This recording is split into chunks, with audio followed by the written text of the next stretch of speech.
Le taux de recettes à la chefferie de Bavira est en baisse, une situation que la population attribue à la corruption et à des pratiques de mauvaise gestion fiscale. Les taxateurs sont accusés de cacher l'argent récolté, de ne pas avoir de nomenclature claire et de ne pas informer la population sur l'utilisation des taxes et les informations pertinentes. De plus, le budget de la chefferie n'est pas exécuté correctement. Pour remédier à ces problèmes, le CEDEJ Grand Lac a organisé une matinée d'intégrité des formations des agents fiscaux de la chefferie de Bavira sur l'intégrité et la transparence le vendredi 28 juin 2024 à l'hôtel Goshen House de Kimanga en ville d'Uvira au sud Kivu. Cet événement visait à promouvoir l'intégrité et la transparence auprès des agents fiscaux de la chefferie de Bavira. 20 agents de la cellule locale de mobilisation des recettes provenant des groupements Kakamba, Makobola et Kalungwe ainsi que 5 agents fiscaux déconcentrés ont participé à cette formation. Les participants ont été formés sur la loi des finances, les codes de conduite, les règlements de l'administration, les budgets, la nomenclature des taxes et la lutte contre la corruption. Espoir Sango, chef de programme du CEDEJ, a beaucoup insisté sur le renforcement d'intégrité communautaire, ajoutant que l'objectif de cette activité est de renforcer les compétences des agents fiscaux pour améliorer leurs conditions de travail. Les agents fiscaux présents dans la salle se sont engagés à travailler dans la transparence et à respecter les codes de conduite pour mieux mobiliser les recettes et permettre à la chefferie de Bavira d'exécuter son budget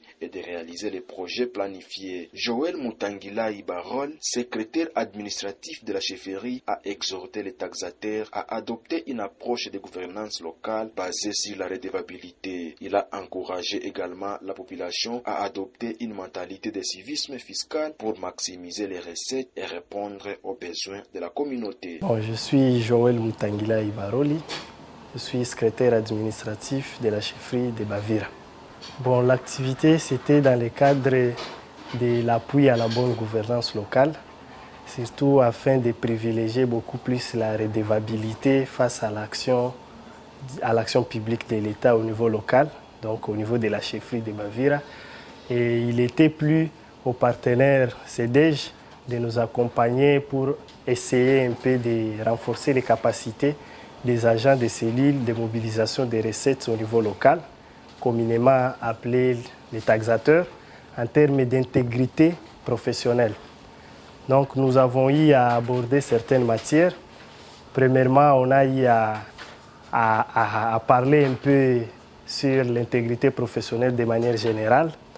Nous avons eu à toucher tant soit peu sur les codes de conduite, donc les décrets portant code de conduite de l'agent public de l'État. Nous avons effleuré certains textes réglementaires et lois comme les statuts du règlement, les statuts des agents de carrière de services publics de l'État et les règlements de l'administration. Et beaucoup plus en termes de la redevabilité financière, nous avons eu à axer notre formation d'aujourd'hui sur la loi, la LOFIP, la loi sur les finances publiques, et beaucoup plus sur les budgets annuels de l'ETD pour l'exercice annuel de 2024, ainsi que la nomenclature des impôts, taxes, droits et redevances coutumières relatives à l'ETD pour l'exercice annuel de ce 2024. Donc c'était de manière générale les matières qui ont été discutées aujourd'hui durant cette séance d'activité.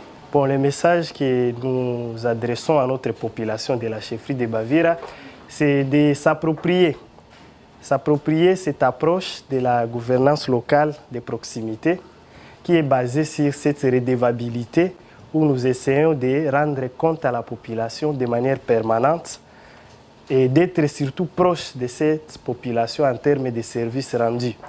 Nous attendons aussi de cette population ainsi une mentalité de civisme fiscal, de cultiver cette culture fiscale afin de permettre à l'ETD de bien exécuter son budget et maximiser les recettes qui sont prévues dans le budget annuel de l'ETD.